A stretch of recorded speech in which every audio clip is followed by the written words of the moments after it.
Time doesn't erase murder. It just hides it better. They said the case was closed. They said no one was watching. But someone always is. This is Santana True Crime.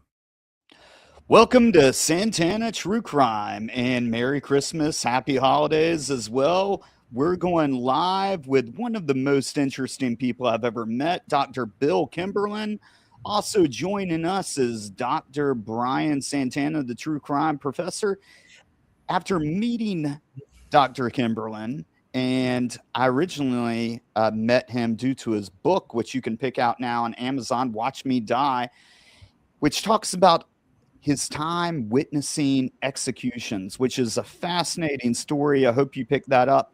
But during that process, we'll hear from him, he started collecting serial killer art, which is something that I think is unique and always a great conversation piece when you're at your HOA Christmas holiday dinner there. Gentlemen, welcome to the show. Thank you. It's an honor to always be back. I love being on you guys' show. It's amazing. Yeah. All right. So why don't you give us a lowdown of how you got into this? Because this is, a very unique situation. So it's a unique situation is an understatement. I had no intention to ever go on death row, let alone witness execution, let alone get all the artwork and know all of them.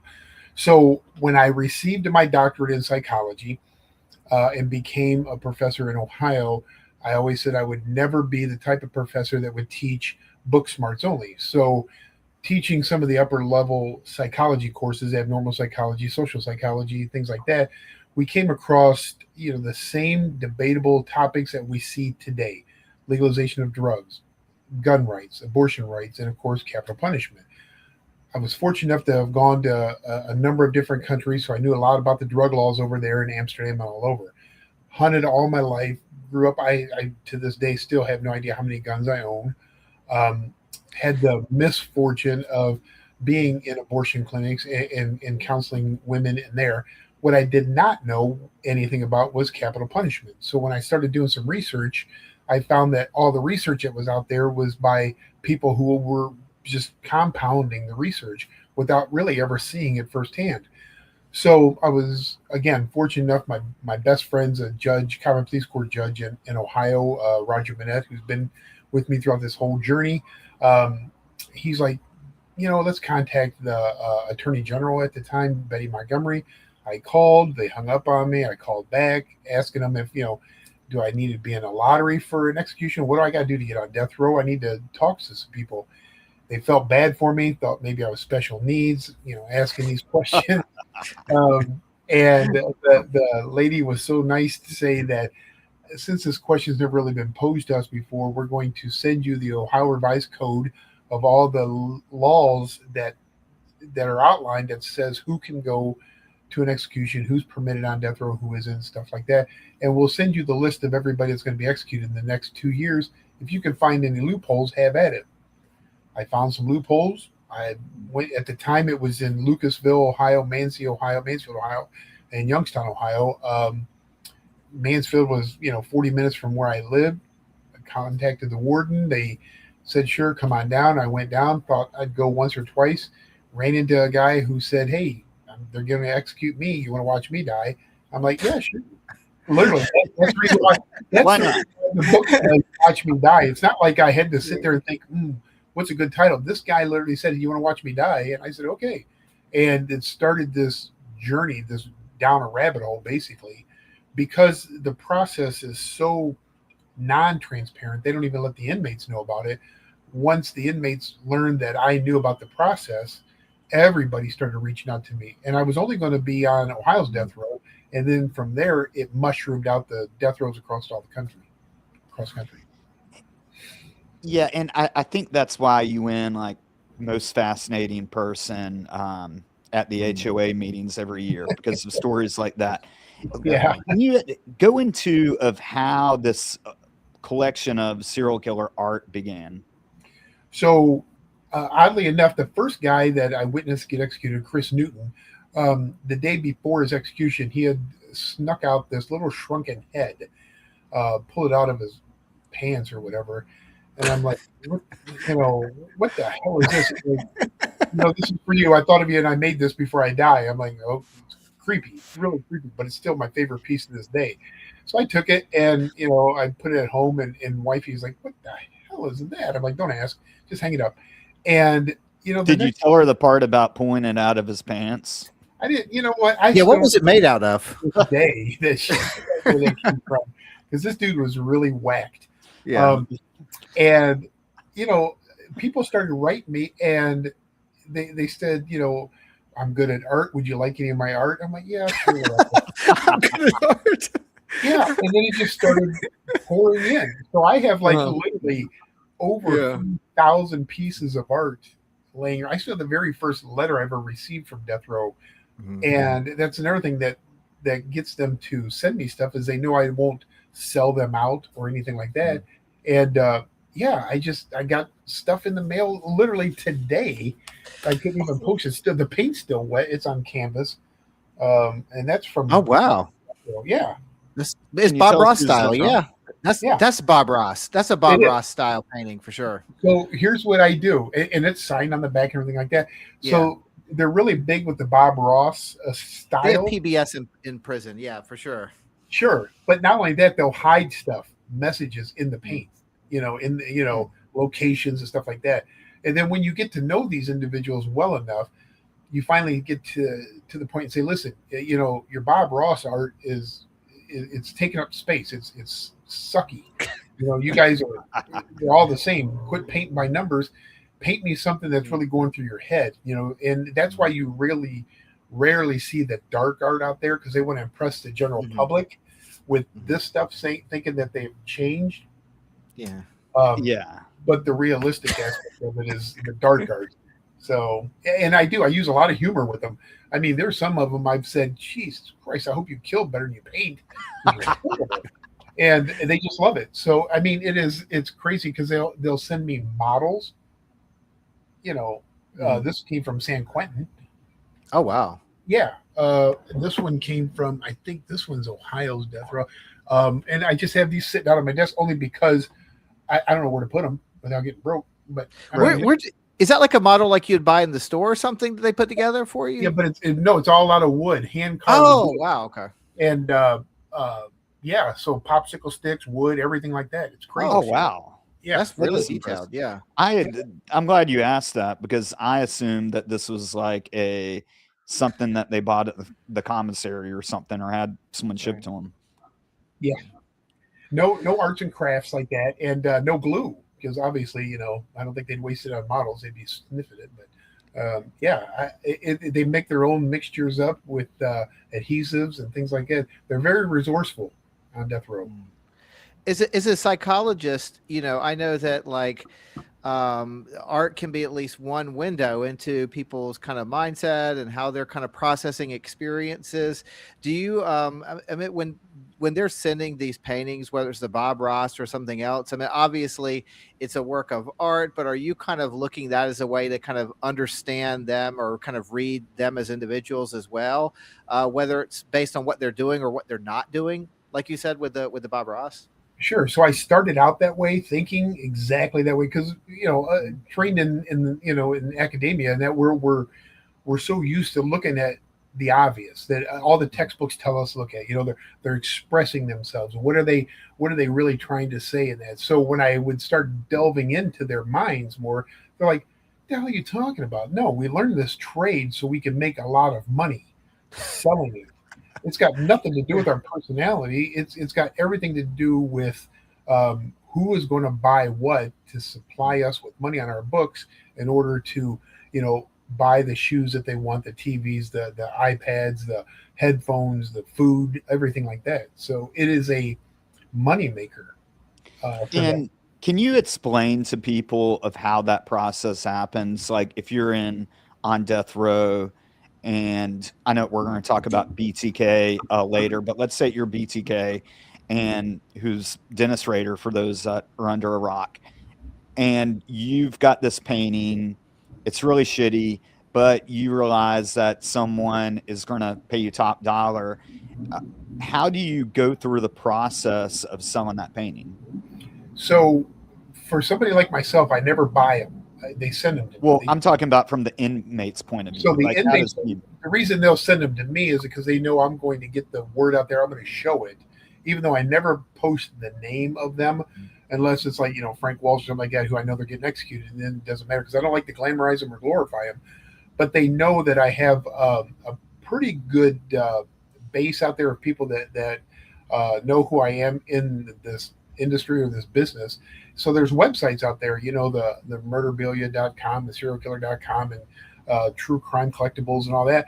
And those guys are really good at it. And what they do is they set up these websites and they'll work deals with guys on the inside. Like, you send me your paintings, I will sell them for, if it's a BTK where your painting sucks, but your signature is great, and it may get, a few $100, then, we'll split it 70-30 or whatever. We'll keep 70, I'll send you 30, put on the books. And, they just hide it that way and sell it. So there are people out there that exclusively deal with inmates in order to sell their artwork for a profit for them and the inmate. and is that considered contraband? Like if they get caught with a painting or trying to sell trinkets? Yeah, with so it there's taken away? quite a few of them that have gotten hemmed up in it. So there's like 3 of them on death row in Ohio right now that are on lockdown solitary. Todd Colehep was a guy of mine in South Carolina, and he got hemmed up with selling his art to some friends of mine that they were selling it, but they found out, the prison found out he was profiting from it. So if they find out that the inmates are profiting from it, then they'll take their privileges away and put them on restriction. So yeah, they're allowed to paint and do all that stuff. They're just not allowed to make money from it. That's why they have to get creative. But and as part of that creativity, like, okay, I'm giving you this painting for nothing, just as a personal gift. You happen to sell your property that you own now, and then after selling that property, you deposit money in their account where there's like that middleman. Is that how it works? Yes, that's Okay. basically how it works. So it's a criminal thinking that's constantly going on in their mind, even on death row. Some people call it, survival skills and everything else, but it's really their way of making sure that they're well taken care of on the inside. And that's what they do. And of course, if your art is good, that's a bonus. But if your name is out there already, when you have the BTKs or the Petersons or the Gacy's or people like that, where your name is so well known that it's in high demand, then that calls for more money, and they're very wise to it. So another question from Abby is about, she's wondering about the wood and what they use to carve it with. Are they making these devices, or are they do they have like shop or something? Yeah, no, they don't have shop, Okay. but they'll make their own tools, so to speak. If you can make a shank in there, you can make anything else to whittle and carve. And they just, I should have brought the clock out. I mean, they'll get working parts. I have a clock from Ohio's death row with my name on it, and of course the Cleveland Brown symbol, which I hate because I'm a Steelers fan, but numbers are on it, the battery packs on the back, because they can order the batteries and the mechanisms to put in there. They can order those and have them delivered to their cells. So they become kind of like Andy Dufresne and Shawshank Redemption with their kind of creativity and kind of patience working with these different imperfect materials then. Absolutely. And then if they're no good at art, you'll see when they first get onto death row, a lot of them they'll do hand tracings and sign it, especially if they're high profile. So take somebody like who's new to death row, like somebody like that Wade Wilson with all the tattoos on it. Right. He may suck at art, but his signature is worth a lot. So he'll get blank pieces of paper, trace his hand, sign over top of it, splatter some paint on it or whatever like that, and it'll sell for $75, whatever. They'll get if their headphones break, they'll send them to somebody to sell them, because anything with their signature on it or that they owned will bring in money. That's incredible. And I know what you mentioned too, like Europe is a popular destination for some of this stuff because they Yeah, don't have the death penalty. Europe, Canada, all of them like that because nobody has the death penalty but us. And this year we've been utilizing it quite a bit. Today was number 19 this year alone, just in this state, in Florida. So I think it was the 47th one in the country this year. Yeah, and that was Frank Walls, right? Yes, Frank Speedy Walls. He's like 350 pounds. Short Yeah. guy. So let's go into. Was this one of your earlier pictures that you sent me? Yes. Of, Yeah, so that was Brandy Jennings. He's the one that introduced me to Frank Walls. So that's on Florida's death row as well. I was supposed to witness his execution by electrocution, but he died just this year from cancer. Um, just pretty much unsuspected. They didn't realize he had it because he's about the same age as me, and that was only maybe a couple years ago. That picture. Um, so in Florida, you're only allowed to be on one person's visitation list. So I was on Brandy Jennings. He went by Bull. So what I would do is I would let him know when I was coming up, and it's in a day room, 25 inmates at one time, canteen, eating, pizza, frozen burgers, whatever you want, ice cream, pop for hours and hours, play cards, whatever you want to do. Get your picture taken like that there. So he'd send kites to other people. Listen, Kimberlin's coming up, or whatever. So they would get their visitors to come the same day, and then everybody would mingle around. And that's how I got to meet and know Frank Walls very well. that's impressive. Just the ingenuity. So let's talk about some of these other pieces that you sent me. This is one I had to take a second a look at when you first sent me this picture. Yeah. I laugh every time because I'm like, is that real? Man, they look so real. That's the one where I screwed up when I just started down here in Florida at my job, and people again they're interested in what I do, which I find fascinating that they're interested because I don't find it that fascinating. But again, when you live around it, and the head HR person at my workplace is like talking about my death row stuff, and I'm like, there's a box out my truck from somebody that hasn't even been opened. It's been out there for like a week. It's from the only Native American on death row. She's in Chowchilla. Mean individual, likes me, and we get along very well. But she killed 5 people, and I said it's probably a scarf. She always sends me stupid scarves, and now I'm in, heat like Colombia. And so I haven't even opened it. I said, I'll bring it in. You can open it and you'll see how dumb it is. And I just dropped it off at HR's desk. And I went back down, like a few hours later before the end of the day. And I thought I was going to get fired. They couldn't believe what I let them open up. They thought I knew what was in there and I had no idea. So, because they're heavy. They've never been out of that bag. I've had them for years. And it's amazing the materials that they come with on death row, come up with. Yeah, I mean, and they made that in their cell, right? Yeah. Oh, yeah. That's What was the impressive. Go ahead. Good, Brian? What was the inspiration for this one? Did they say? Now she's like, you know what? I just wanted to do something creepy. I thought you would enjoy it since you don't like my scarves. I'm like, okay. Yeah, I definitely think that's the freaky factor. Yeah, that's probably one of the oddest ones I've received. And is this her? Yeah, Sherry Rhodes. Yep. And she killed 5 people.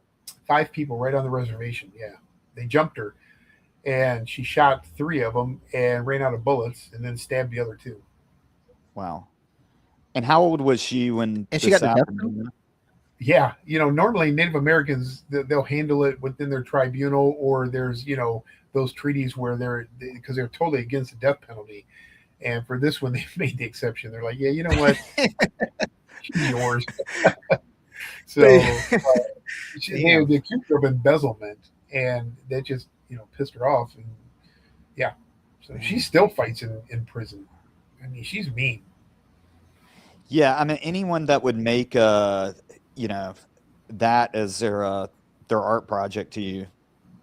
Well, and again, with her, you never know. Like I can never tell her what to make or what to send because it goes from opposite ends of the spectrum. Scarves just made out of black and yellow knitting material like the Steelers, because she knows I like the Steelers, to something like that. And then I think 2 years ago, a big freaking box come to my house. I mean, like a huge box, and it just so happened we started filming that day, and they're like, "What is that?" I'm like, "It's from Death Row. So if you want me to open it, I can do it." And I did, and it was. And I have no idea what the Grinch movie is about or anything. I've never really watched it, but there was a full size like this in handmade dog from the Grinch, and then an arm and the leg of the Grinch with all the green, you know, fur like stuff and everything. I mean, it was. I'm like, what the hell is this? It's an arm and a leg, and I don't know what that is. And Wendy's like, my wife, she's like, it's from the Grinch, but it's missing body parts. So she had sent a letter, like a follow-up letter, like a week later. She's like, I just started that. The other ones will come in other sections because it's too big. Because I mean, it was huge. And then of course the guards found the rest of it and confiscated it. So I only have half a Grinch, a leg and a dog. Do you put that up at Christmas time? Yeah. Well, I just got it out today because I have to. There's this huge serial killer exhibit that's in Europe. It's coming over to the United States. And I've been contacted months ago about loaning some pieces out from my extensive collection because I've never done that before. And they requested some of her stuff. And I'm like, oh, those hands are going, and so is this Grinch thing. So I gave Wifey the list. This is what they're looking for. And she knows where everything's at because she organizes it. So. Yeah, I just saw that today and it just reminded me, like, man, that's weird. Oh my gosh. Well, I mean, you've also got paintings like this. Yes. Who is that from? That's actually from Brandy Jennings, the bald-headed guy in Florida. He and so you can never send bodily fluids through the mail legitimately, at least from the prisons. So what they'll do is they'll take the blood art that they have for me, and again, this is probably my fault because they send so many paintings, and I get tired of them, and I'll say, listen, do something different. I'm sick and tired of this other stuff you're sending. Make it unique. So then they'll start using blood or semen, and then they'll hide them in between other paintings. Yeah, I know the semen. Right. They'll paint. Are you happy now? Gave you my semen. Right? Yeah. And so I had told Bull, the guy that did that, he sent me some blood artwork that just looked horrible. I'm like, what the hell did you do? Just cut yourself and just drip on the paper? What a waste. And he's like, well, what do you want me to do? I'm like, I don't know. If that's the best you can do, don't. And he's like, okay, fine, I'll do better. But it couldn't be in the summertime because it's too humid. In Florida, so it wouldn't clot or it just stayed really sticky. So I had to wait till no humidity. And I go to visit him one time after he sent me a ton of that artwork, and he's got scars on his forehead. I'm like, what the hell happened to you? He's like, it's your freaking art, man. He's like, oh, how else am I going to get the blood? I'm like, I never thought about that, but thanks. So yeah. A, do you start opening up packages with gloves on, and B, is that like a whole subcategory of art, like blood art? Is that a thing? So, when he would send those, again, they're thinking like Raider was. He always had code words. Cancer, Pisces, and I was Dr. Will. When Jennings would do the blood art, he would go, instead of Brandy Jennings, he'd put his name as AJ on the art. So if he got busted with it, he wouldn't get thrown in the hole or whatever. So it's like it's that criminal thinking where they can get away with anything and they try it. And so I push their limits to see what they'll do. Because really his art was horrible. And the next thing you know, it's blood. And then another guy in Ohio was doing his with semen on canvas. And I happened to mention the Bull. I'm like, God, this dude, he's doing all kinds of stuff with his artwork. And Bull's like, well, I can top that. I'm like, okay.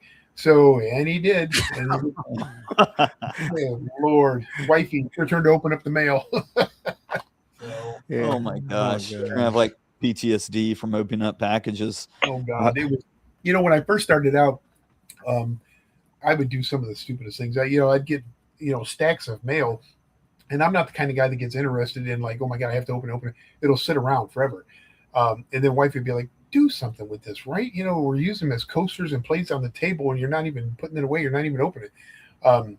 And so I'm like, you know what? I'm gonna let her start opening stuff up. So I'd come home and I'd sprinkle some white powder on it or whatever. I'm like, and then a note, hey, open, call me when it's safe. And then I leave. And she would be like, Jesus, what did I get myself into? So yeah, we were trying to organize, and by we I mean her, organize some stuff in the room, and there's a couple of killers that are deceased now.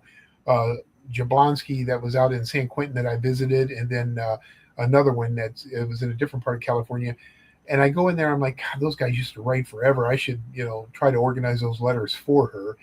And I opened up a box, and I there was at least 30 of them, never been opened, ever. Mm-hmm. To this day.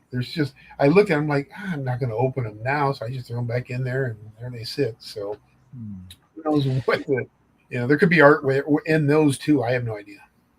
Would you keep them like that just to increase the value and be able to? Yeah, I told her to. She's right.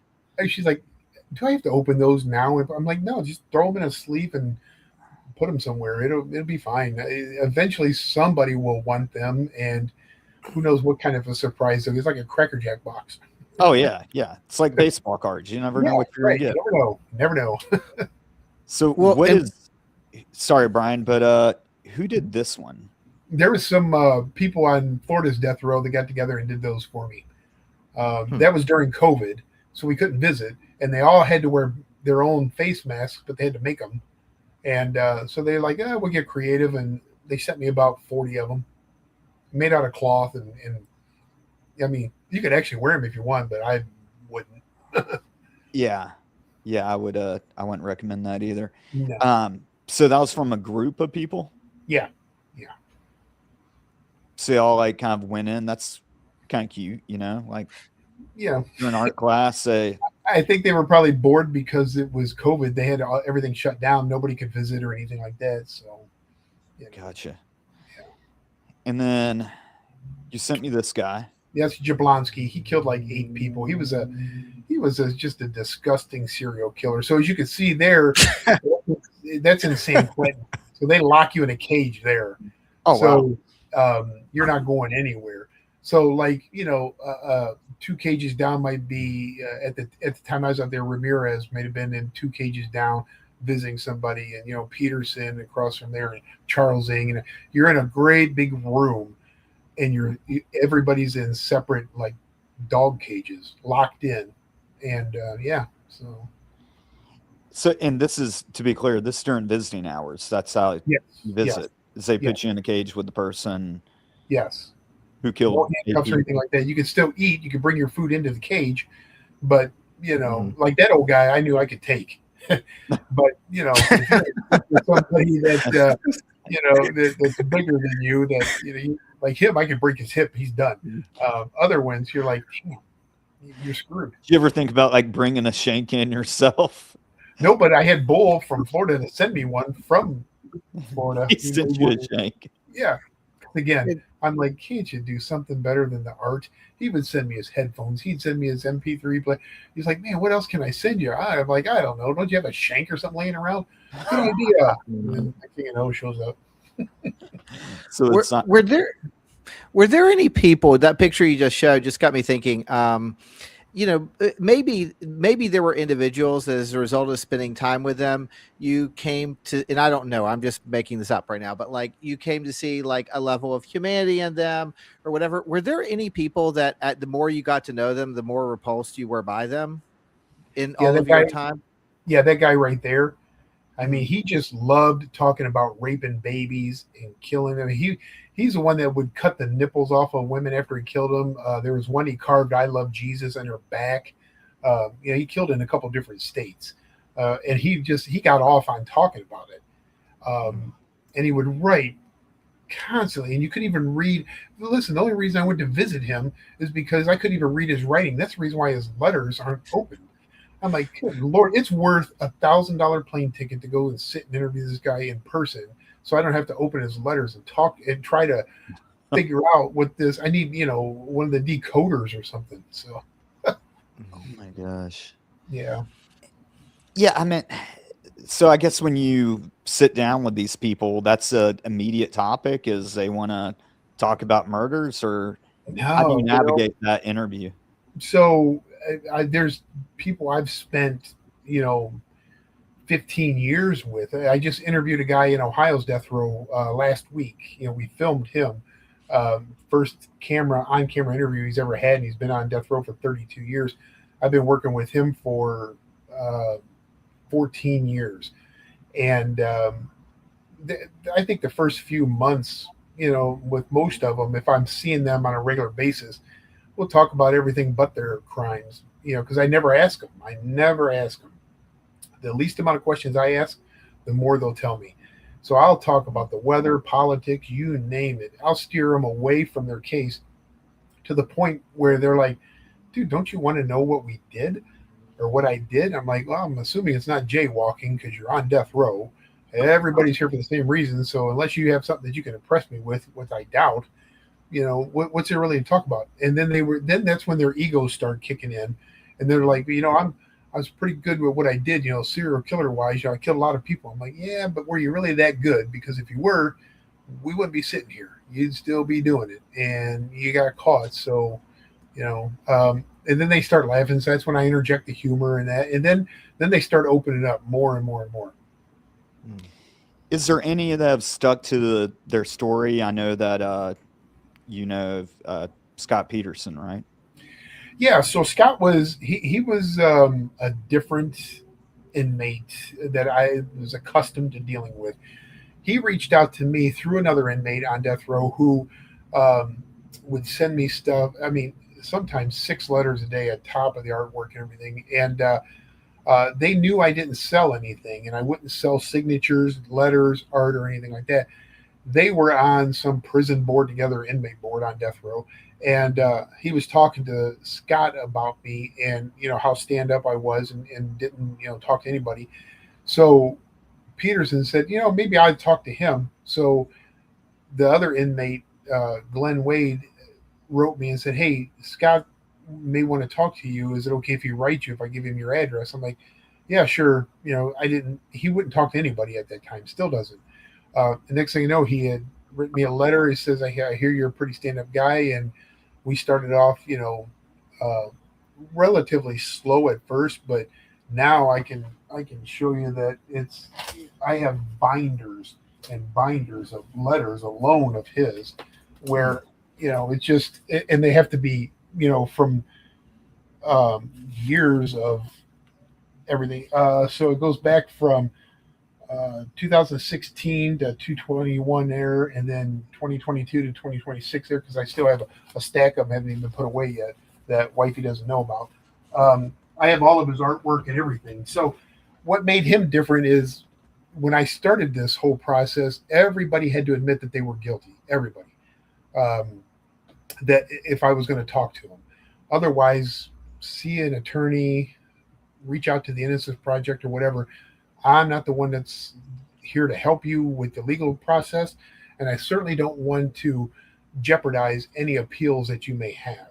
So every one of them admitted right off the bat. There was nobody that didn't admit.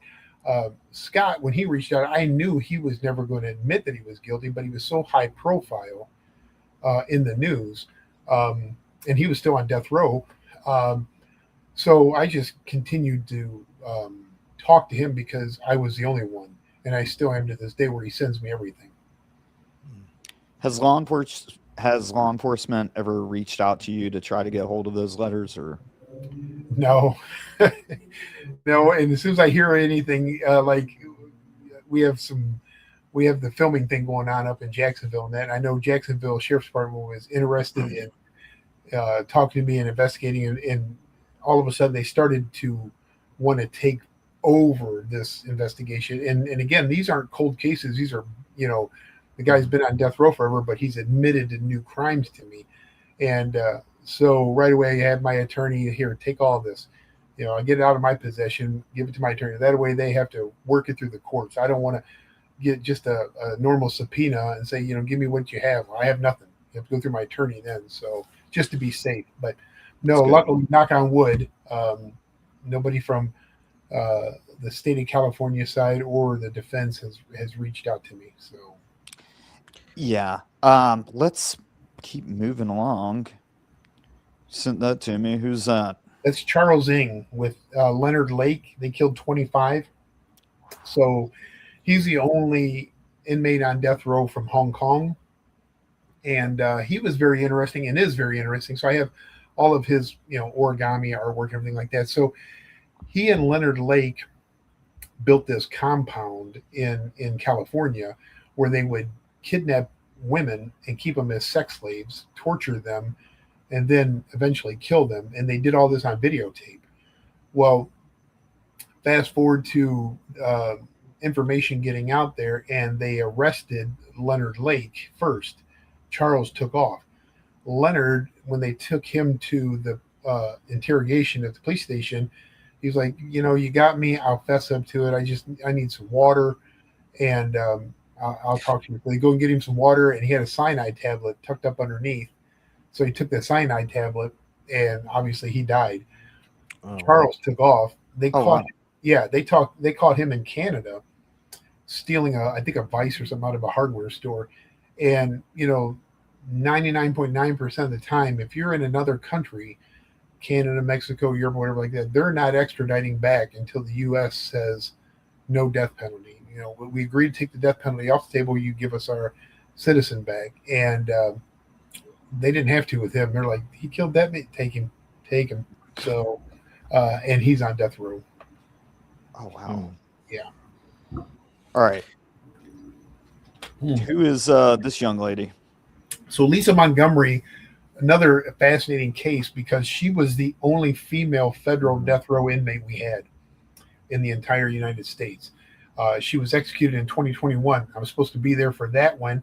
And COVID wouldn't allow it. So she was housed in Texas, but executed in Terre Haute, Indiana. The only one on death row, the only federal female inmate that's been executed in over 70 years. I found her fascinating because, if you look at her, she's, very petite, meek, and mild looking. Her artwork is fantastic with the hands alone because that, the flower there is like stacks of paper, wound up. I don't even know what you call it. The other stuff is tatting with my name and all that. But what Lisa did was she went to a house, stalked this person's house where she found her to be pregnant, 8 months pregnant. Oh, I remember this selling case. dog. Yes. Yeah, I remember this now. Yeah, exactly. I mean, it was pretty high profile. She went to the house under the guise of purchasing a dog, and the lady let her in, and instead she was unarmed. She went to the kitchen. She killed the woman and strangled her to death. Went into the kitchen, took a butcher knife, and performed an emergency C-section to the point where, and again, no YouTube days at this time, and she cut that baby out and it lived perfect. No injuries at all. A little nick underneath the eye.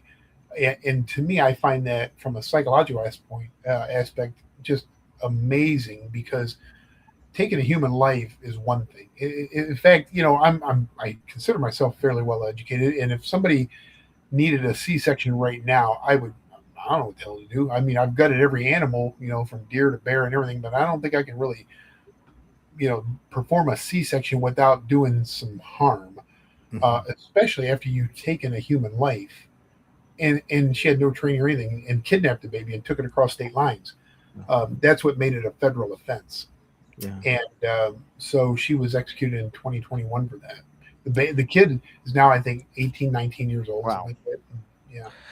That's fascinating, and it's interesting looking at her art, the embroidery that she did. I mean, it's very, I mean, it's very beautiful work. But the Yes. other thing is, it's interesting because the embroidery is very like I wasn't expecting this to be like an art critique, but it feels like very like Americana, and this whole thing of like this like homespun feel that she has, and these like objects of comfort is really interesting. Thinking about like, that contrast between like what she did, but also these like very kind of traditional kind of objects of comfort that she has that are homespun. Right. And then every year she would do, homemade ornaments for us for our Christmas tree and everything like that, which never hung on my tree, but there's stored away somewhere.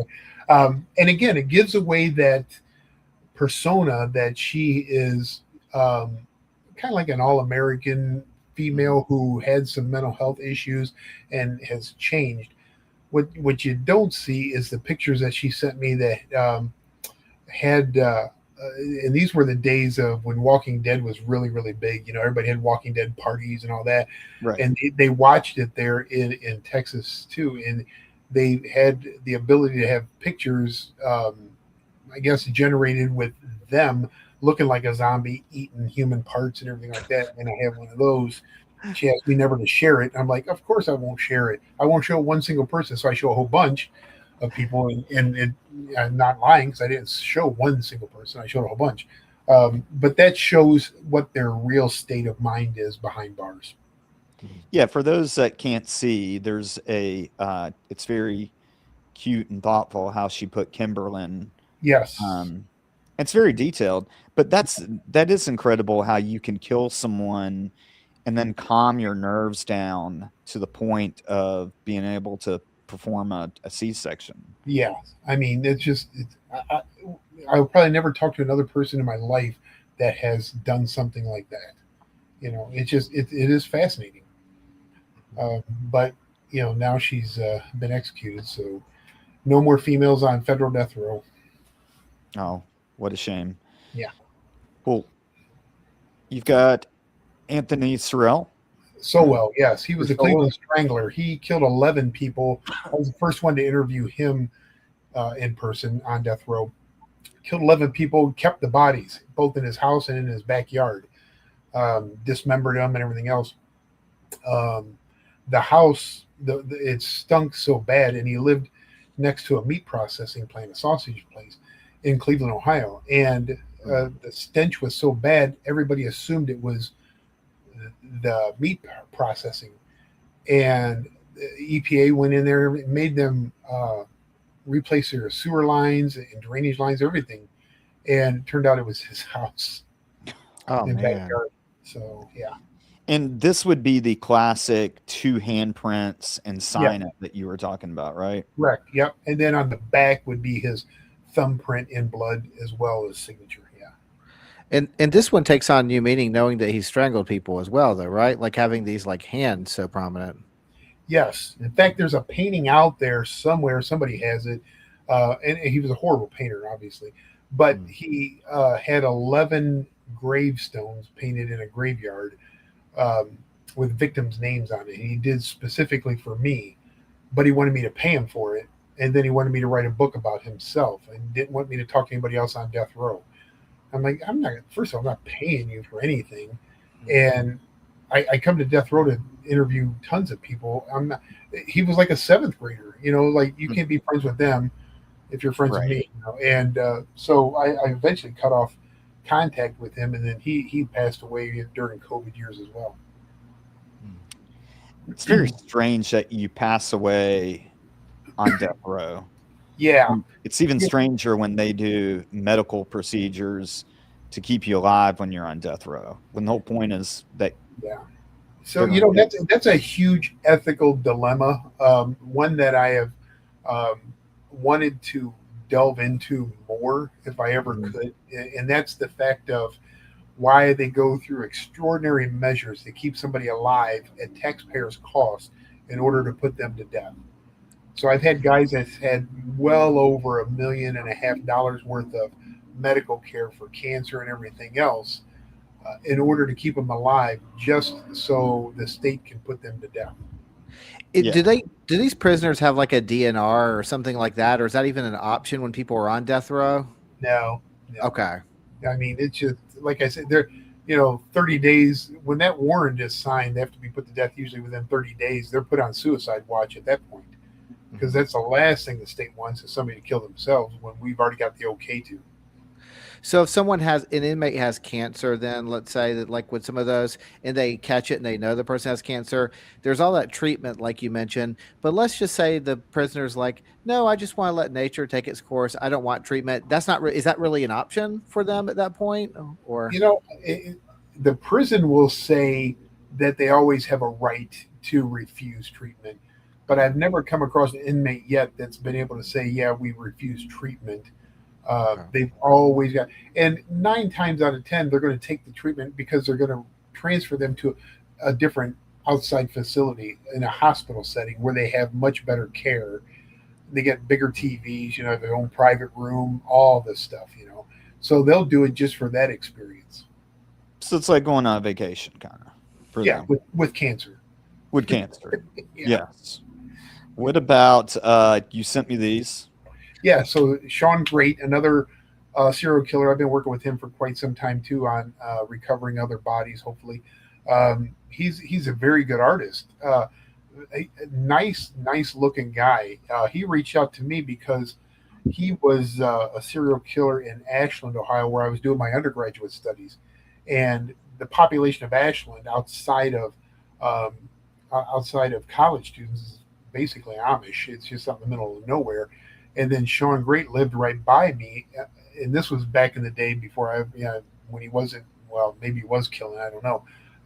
But when he found out I went to school at Ashland, he reached out to me, and there's always a connection I try to make with them, even if it's the most insignificant one, to make it look like there's a reason we're talking. So even with Scott Peterson, his their dog's name was Mackenzie, same as our daughter's name. Their address when he and Lacey lived together was 523 whatever street. 523 is my birthday, so I would use that in conjunction with getting them to open up more. And with Sean the same way. I'm like, oh my god, we could have been neighbors and this and that. And not too many people know about Ashland, Ohio, unless you live there and went to school there. So that allowed him to open up more to me. And yeah, that's really interesting. All right, so we've got, is this that's Sean? him right there. That's Sean. And he sent you a fingerprint card. Yeah, he'll send me so many paintings and beads and stuff like that. I'm like, do something, give me something different. So I have that. Yeah, he looks like a young guy. What's that?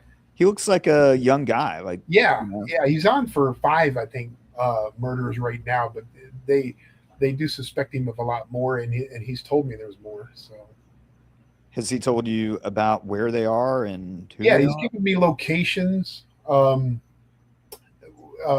specific, but generalized in Ohio. And, I've looked them up and, did the Google Maps and everything. And the areas that he describes are still there, wooded and everything like that.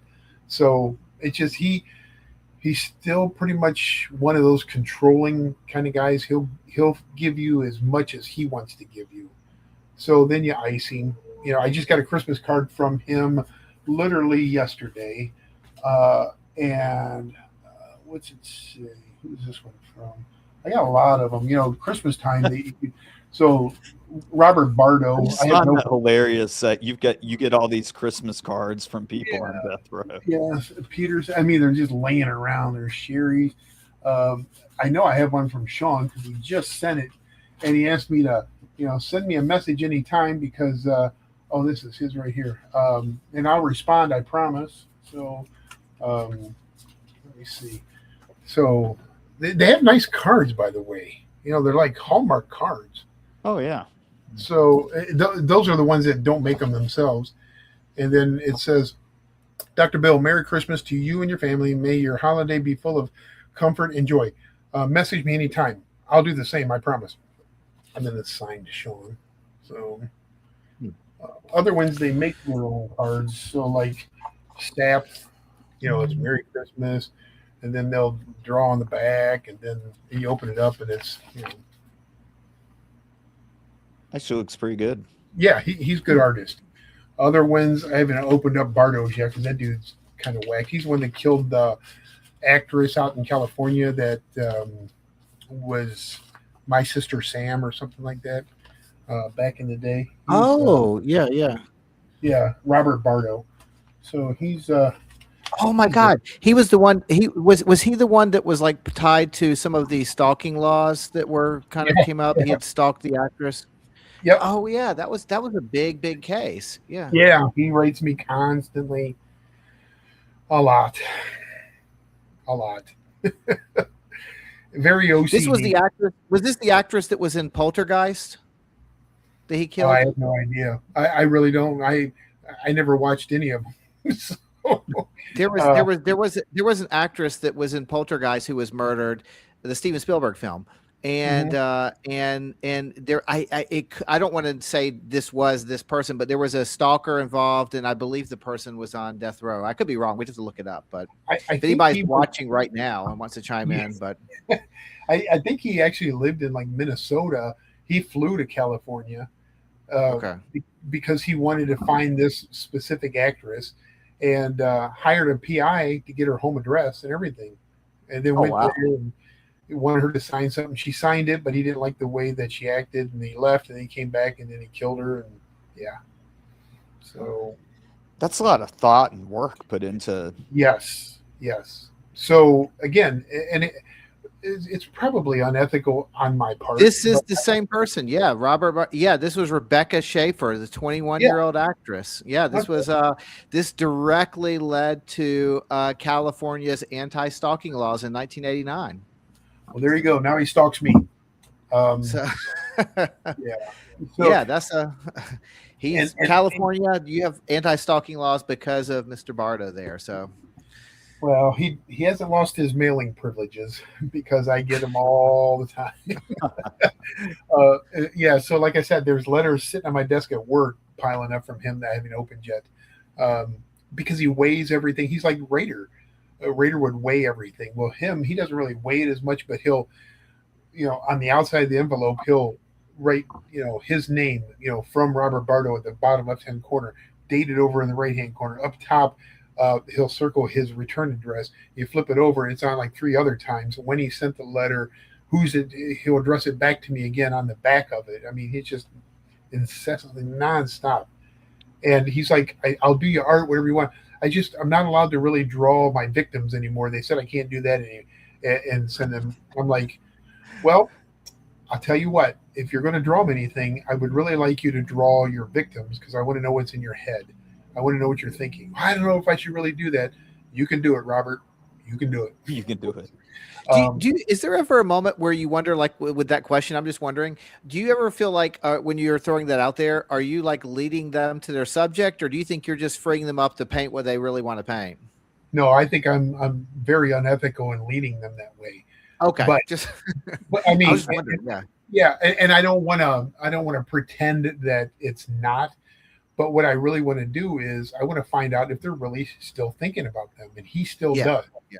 So when he's sending stuff like, pictures of snowman and Santa Claus and everything else, who are you trying to impress, or who are you trying to, get to believe that you're changed? If you're saying that you would like to draw her, but you can't, then are you willing to go that extra step and do it? And most likely he will. And that tells me that he's not reformed in any way, shape, or form, that he's still willing to, with that criminal thinking, sketch the victim that he's thought about for, however long, 20 years now, and is still willing to constantly obsess over her. This reminds me of Problem Child, that movie. Yeah. Do you remember that? Where they're sitting down and the killer in there is getting shown pick blobs. They're like, "What do you see?" And he's like, "I see a puppy dog. Yeah. I see a little rabbit running through the woods." It's like, "No, you don't. You see blood." Right. And I think that with somebody like Bardo, people, if they're doing it for pen pal reasons or just to get his signature and stuff like that, they're not going to press him to go where he's not comfortable enough. And I'm all about that. I want to push him to where because he's not going to be reformed, at least by me. I want to push his boundaries to see what he's really capable of still doing. So if there ever comes a point in time that he's up for the parole board or something like that, and there is a question of, oh, I wonder if he's really reformed or not. No, I would be willing to testify stuff like that to say, you know what, he's not really changed, and this is what I believe shows that he's not. Something I'm curious about along those lines. I mean, you mentioned that these power games that some of them, the people that you corresponded with, would like to play, whether it's in how you communicate with them or just trying to find some way, even being in prison, to exert some control, even in a very what looks like a powerless situation where the state is controlling so much about their lives. I guess I'm wondering, because you have such a unique, special relationship that probably no one else has to this number of people that are on death row, have you ever had a situation where a victim's family, maybe someone who was suspected, the person was suspected of maybe killing their loved one, but they don't know for sure, or they don't know the location, and they've asked, like, can you find out like where this loved one's body is, or is there anything insight you can offer into that? You know, I mean, it's a great question, and it's as sad as it sounds. I have done everything possible to never speak to a victim's family member or anything like that because of the bias that I would have in their eyes. Meaning, like, you know, I've spent 15 years with this serial killer, and there's other victims out there, and he's on, you know, for 5 of these individuals already. I don't want them to think that I'm such a horrible person that I would spend more time with him than I would with the victims, you know, to try to assist them through their trauma and their comfort and everything else. Where I'm really still trying to learn from the defendant, the inmate. That's always been my focus, is to learn from them and hopefully bring some closure to some other ones, but without directly dealing with them. And I don't think I'm qualified enough to speak to victims' family members, especially at this point in my life where I've become so desensitized to the murders and the rapes that have transpired over the years with all these individuals. I'm probably not the trauma-informed therapist that they would want to speak to, because I get too jaded sometimes.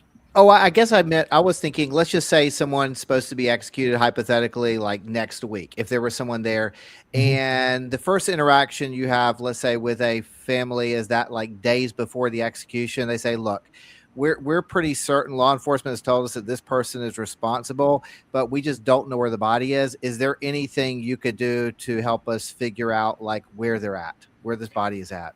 You know, if somebody came to me like that, victim wise, to ask me that, I would do everything in my power to. But typically it's law enforcement that will reach out, like with the Todd Colehep situation or the Anthony Solwell situation. You know, they gave me questions to ask to see if there are other victims out there, other bodies, other remains, because they know that they would never talk to law enforcement. They'll talk to me, though, because of that relationship. And I had Todd Colehep.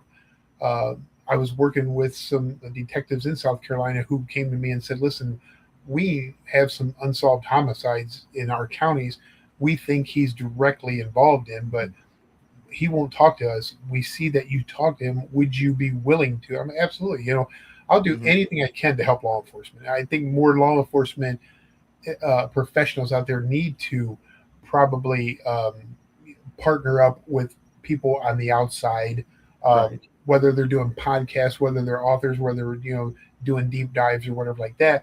Because if they have a relationship with that inmate, they're going to open up to that individual way before law enforcement.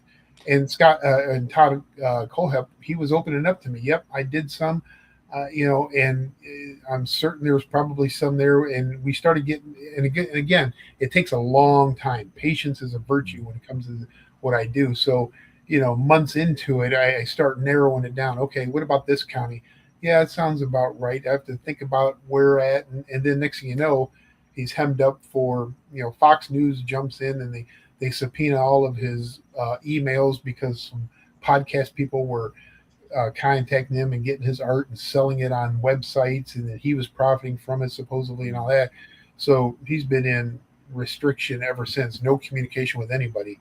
And that's the sad part, because while the reporter did their job, I guess, and they had their 15 minutes of fame on the news that day of shutting that down, and they interviewed one of the victims' family members, and they're it's horrible that he's doing this and profiting. Nobody should profit, and I agree with that 100%. Nobody should ever profit from it, especially the inmate. However, if they knew the real story behind it, meaning that if they knew that somebody like myself was talking to him in order to gather more information to bring closure to other families and solve some other homicides, let me continue to talk to him. But instead, he's restricted from speaking to anybody right now. So, yeah, I mean, kudos to the departments that are doing that. That's very impressive that they thought outside the box and from that angle. And you would think that the department would be able to work with the warden of the prison and explain that, this is a special situation. We're trying to solve these. Prisons are a different world. So we were just in Ohio's death row. And again, you have to cater to them in a certain way in order for them to let you in on their, turf, so to speak. And so the production crew and everything flew in from New York. And I mean, there was, 4 cameras, lighting, microphones. There was everything. It took like 4 trips to go into this little room. I asked for the defendant or the killer not to be handcuffed if possible, and that, because usually on TV you see them behind glass or they're shackled, and they let me. We were in a room, him just sitting in a chair, no handcuffs, no shackles, and he was open and honest to a point where I had two different folders of questions. I had to make sure that. So when I asked the PR person in the prison, is there anything that you do not want me to ask? And she's like, nah, like what? And I'm like, I don't want to do anything to disrespect the institution, your prison, or anything like that. I want to do everything by the book, so you allow us to come back at another time. So she really appreciated that. She only asked me if I would not ask about the riots in Lucasville that took place and those inmates were involved in. I'm like, yeah, no problem. I said, I'm going to throw something out there hypothetically. I said, there's another inmate who I deal with who I heard just had a stroke the day before and is in the hospital. And I was going to ask a certain person, this killer, about him, because he's the one that told me, but I don't want to violate anything HIPAA-wise, and I certainly don't want to bring the prison into something. She's like, please don't ask anything about another inmate. I should have thought about that. I'm glad you reminded me, so don't ask that. So I'm like, perfectly fine. So then I could go to my regular questions, and I just started hammering him on these unsolved murders that he's never been charged with. And we were only supposed to be there an hour, and they let us go for like an hour and a half. But then at the end of it, after they took him back to the cell, and that, she was like, I think I probably need to call in State Patrol now, because he just admitted to all these different murders that he's never been charged with. Oh, and I'm like, do you really? Right. Do you really? So whether they do or not. And he even told him, I'm not going to talk to anybody but him anyway, so you can call anybody you want. But when thinking about the Netflix, when that airs, it's going to have millions and millions of people around the world kind of watching it. Because of that, and because you correspond with a lot of people, did you have any? If all of the people that you're corresponding with, did they know that you are doing this Netflix special? And if so, since all of them probably can't be on it, is there any kind of like hard feelings from anyone about they're not included in this special? Well, so a few different things.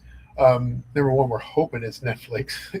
That's the crew I've been working with. But, obviously I always have to wait to see get it picked up. And we've been filming for over a year now. We still got a ways to go. But again, whether this is intentional or not, I'm going to say intentional. I don't tell the other ones that they're not going to be in it, so to speak. So it piques their interest to want to do more for me in case they can be in it, if that makes sense. It's that dangling that carrot out in front of them. So you pretty much have to be aware of like not hurting people's feelings. Again, kind of the middle school, because I know that you hurt this guy's feelings before. Yeah. So Dennis Rader, he got, yeah, he This is put me in, BTK. yes, BTK. He put me in carbon freeze because of the fact that he assigned me a code name, Dr. Will, instead of Dr. Bill. And my code name for him was Cancer Pisces instead of Dennis, or definitely not BTK. And when he sent me some artwork, one of those, um, at some point I posted, because I never post people's names. Um, Somebody has said that looks like uh, BTK's artwork or Dennis Rader's artwork, and I said, "Yeah, you got it right. It's BTK." Well, he had spotters on the outside following all of my social media as well, and then screenshot it, sent it to him, and then he was all up in arms because I didn't use his code name, and yeah. So And that's yeah, another one of his. yeah. See that it says Cancer Pisces on the bottom instead of So Dennis funny. Rader. And he What looks did you like make he's of a his art? crappy artist too, Oh, he's right? horrible, horrible. Yeah. His signature is better than his art, and I mean that by value wise. And then you've got this one. Yeah, yeah. Some inmates will, like Anthony Sola had his own stationery, which was really macabre looking, with a big tarantula, coming down on somebody and everything else. Raider made his own stationery, so that was his stationery that he would make by hand. That looks so funny because it does remind me of something that like a kid would make. Yeah, The right. quality and whatnot. Yes.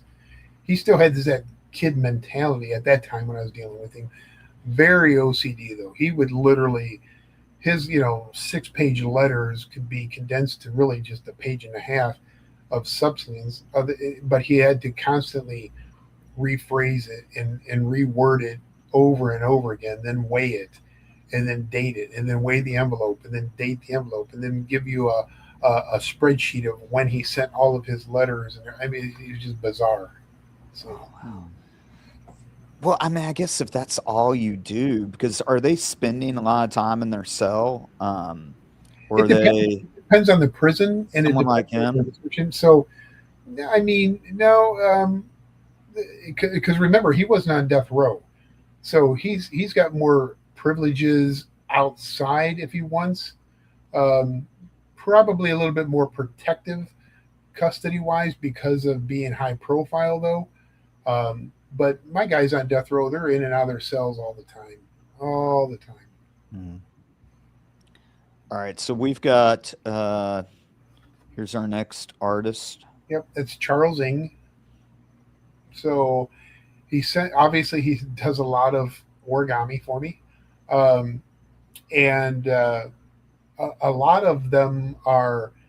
I think I have like 25 butterflies, which I found pretty significant because if you look into his background, he would he liked to think of his victims as butterflies, and so every piece of his origami is signed, dated and signed to me and everything else. And if that blue one right next to that skull is actually a butterfly, it's very hard to see unless you open it up. There's another blue one up there by the envelope.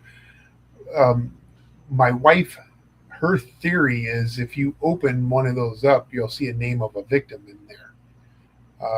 That's just a theory because I can't even make a paper airplane. I'll be damned if I'm going to ruin a piece of origami signed by Charles Ng, knowing I'll never be able to put it back together if it's wrong anyways. Spray yeah. a YouTube video on it. Yeah, I know, right? It's fascinating looking at just the styles of art with some of these because I think about the woman who was on death row, not the Native American woman, the other woman that we talked about earlier, Montgomery. Yeah. Yes. Is interesting because hers seems like very kind of like European European influence, like Americana, homespun, and with Charles Ng, I mean, with the origami, very traditional.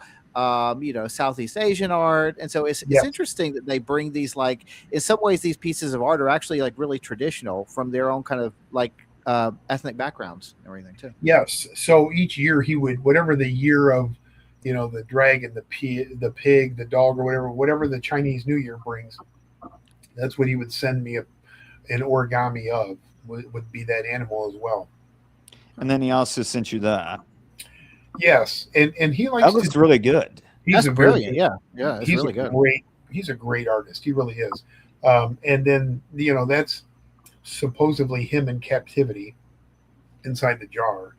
And that's how he views himself.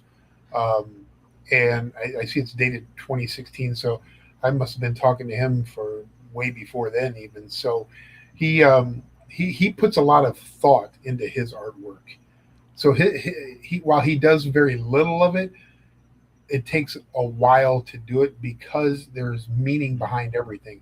Every origami piece, every painting or whatever like that. Yeah. So he's not the kind that just sits down and drafts something, slaps some paint on it, does a Bob Ross thing or something like that. Because he does not talk to too many people, and he's very secluded in his own mind, and so his art is very good. Yeah, I meant looking at and the piece you just put up there. That one. It looks like it's him looking at you, looking at him. I mean, you as in just all of us, right? Yes. Like looking at him, right? Like, and so there's like in the pointing here, it's almost like you're looking at me and you're seeing part of yourself, right? Mm-hmm. Yeah. And then you have an owl back there, and the other one, I don't know if it's two owls or if the other one's a hawk or what. I mean, is it, it's just. And I never really got a chance to ask him because ours was just correspondence through the mail constantly. Went out to see him in San Quentin one time, and on the pod that he was on, there was a guard that was attacked and sliced up pretty bad. So they locked the whole side of that prison down, so I couldn't see him. I had to go see somebody else. But in the writings, our letters, even though I just got one not too long ago. They're sporadic because he doesn't write a whole lot, and he's a very depressed individual. So, well, I mean, that's got to be naturally depressing if you're, not that they don't deserve it, but if you're locked away in a cell, right? I think that'd be, your natural reaction would be, depression. Yeah, exactly, and somebody like Ing he could benefit from doing interviews or giving up some bodies and locations because they haven't found all the victims yet. But he has stayed pretty much silent throughout. And have you talked to him about that? Yeah, he's just very. He said he would think about it. In fact, I'm the one that iced him for about a year. I told him I wasn't. I'm sick and tired of dealing with him. If he was going. He was talking to one other person, some chick, blonde hair, out in California. She named herself San Quentin or something like that, and she tried to, I guess, poach him. That's the reason why I don't like to give a lot of names out there with the people, because other ones out there they'll poach him, and she has no background in anything. But being blonde hair and blue eyes, obviously, a lot of times inmates will want to talk to them, and whether they are truthful with them or not, 9 times out of 10 they're not. They're just very manipulative, and but they certainly look better than I do sitting across from them. And she started putting out on social media that he was giving her locations and this and that. So I wrote him. I'm like, hey, listen, you and I have been working together for 10 years now or whatever. And if you want to sell yourself out to this chick who in my opinion is a nobody, have at it, have fun with it. I'm not going to be a part of it. Respect is a two-way street. I've respected you and your privacy all along, and I don't want you disrespecting me by throwing information out to somebody else. And he was pissed at her. He said, "There's absolutely nothing. I never did that, and I can't believe she would bring that up, and I'll never talk to her again. And now I need to clear my mind." And I'm like, "You take all the time you want, but I'm not writing you until you write me." And it was about a year later, and he started writing me again. So that's so funny. Yeah. So they feelings hurt, And I will ice a lot of them for a long time on purpose for various reasons. Number one, they're not telling me anything substance wise. It's just banter back and forth. And I don't need pen pals. I don't want pen pals. No, it's not worth that. So when they stop giving me or telling me anything that I can learn of value, it doesn't have to be about their case. I'm willing to learn about their life history, their prison conditions, everything, about them. But, I don't want to just talk about, NBA and NFL and everything else. So I won't write them for a while. And man, oh man, they'll blow your computer up. They'll send you letters. I hope I didn't upset you. How's your health? Is your family doing okay? Please let me know. And so then I'll go back to them. So yeah, it's a cat and mouse game, but very, very few people have the patience to do it, especially for decades. And that's, I just fell into it. So Yeah, I mean, it's impressive of how you can develop these, I'll say relationships loosely, but it reminds me of in law enforcement developing a CI where, it takes time, it takes trust. It's a two-way street where you've got to be upfront with them about what you want them to do and what they can get in return. And if you lie to them, then it becomes a short-term relationship and you really don't get much out of it. Whereas if you both respect each other and, abide by the same kind of moral boundaries of being truthful with each other the best that you can, then a lot of things can be accomplished. Yeah. And that's usually how I start the conversations out, is like, trust is a very difficult thing to earn from anybody on the inside. And it's bad on the outside too. You have no reason to trust me. None whatsoever, because you don't even know me yet. I have no reason not to trust you, though, because I always give them the benefit of the doubt. And this is how I work. I'm open and honest. You ask me anything you want, and I'll be open and honest and tell you, but I expect the same in return. Because 9 times out of 10, if they're going to ask anything personal, family-wise or job-wise, they already know the answer. They're just testing me to see if I'm going to be truthful with them. And they'll call you out if you're not. So there's nothing off the table when they ask me questions. I'm straight up with them, and they appreciate that. Yeah, because do they have access to social media? A lot of them, or they do. They have cell phones that they get smuggled in. They have access to a lot of things. The most important thing that they have access to is people on the outside that have access to social media. So like somebody like maybe Charles Ng may not have Facebook or Instagram, but you better believe somebody out there that's close to him that was on the inside before, that's on the outside now, is monitoring everything to see what's going on and then reporting back. Gotcha. So what's up next for you? I know that you've got your thing that you're filming, hopefully. Yeah. So the next step is, I think in the first week in January, we will meet with members of NCIS, because the bodies are located on military property. They're willing to work with us and use it as a training mission for their agents. And I think that the dig recovery aspect is going to take place in February. So all of that will be filmed.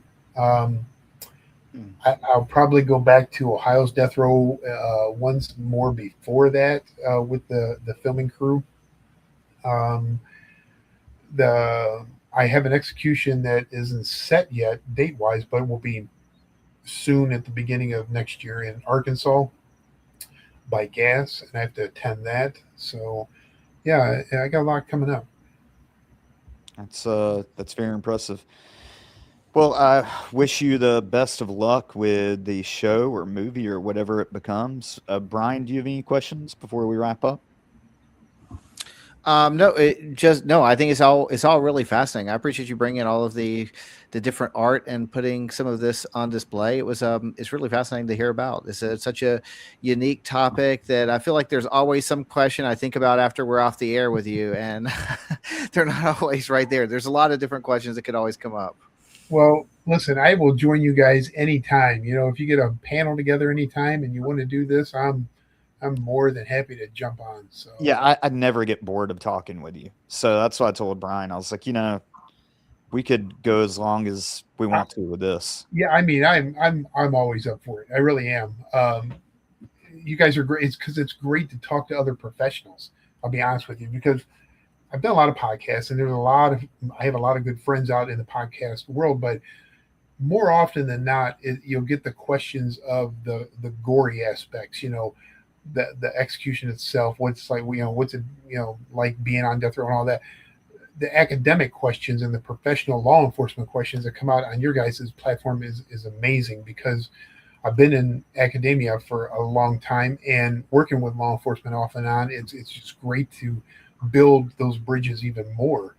And so I appreciate everything. Well, we appreciate you coming on. Do you want to tell us where you can follow you along? We've got your book So here. like the book there, the book is on Amazon and through Wild Blue Press or wherever you can get a book at. And then on Instagram, it's walkingstick_69, and then Facebook is just Bill Kimberlin. You'll see, and that's where I post all my art, and I try to keep people updated on what I'm doing, project wise and all that. Even though I don't give a lot of specifics and I don't name a lot, because of I don't want to again glorify the killers or give them too much credit. But I will answer everybody's questions. So if I put up a Scott Peterson painting or something, even though I won't say Scott Peterson, if anybody DMs me and say, "Hey, who is that?" I'll tell them it's Scott Peterson. I just don't put it out there publicly. Yeah, and I've seen some of his stuff. They're unique and impressive. Brian, how can we support you? So BrianSantanaAuthor.com is the website there. There's a mailing list if you'd like to sign up to get updates about everything that's going on, including there is a link on the website to a segment that WBTV, a large regional news outlet in Charlotte, North Carolina, recently aired about our book, A Murder on Campus, right there, and our work on the Virginia Olsen's a murder case from 1973. So take a look at the WBTV broadcast. It went really well, and there's the book that's still out there, and learn more about Virginia Olsen, what we're doing. All right. Well, great. Well, thank you both for coming on. If you'd like to support me, you can follow along and subscribe to Santana True Crime. You can also follow me on Instagram and all other forms of social media at Santana True Crime. You can also, like Brian said, pick up our book, A Murder on Campus, The Professor, the Cop, in North Carolina's Most Notorious Cold Case. That is available at Amazon, Barnes & Noble, Kindle, Audible, anywhere where you can buy a book. Gentlemen, thank you very much. Good night and Merry Christmas, Happy Holidays, Hanukkah, any other holiday that I missed. Appreciate it. Thank you.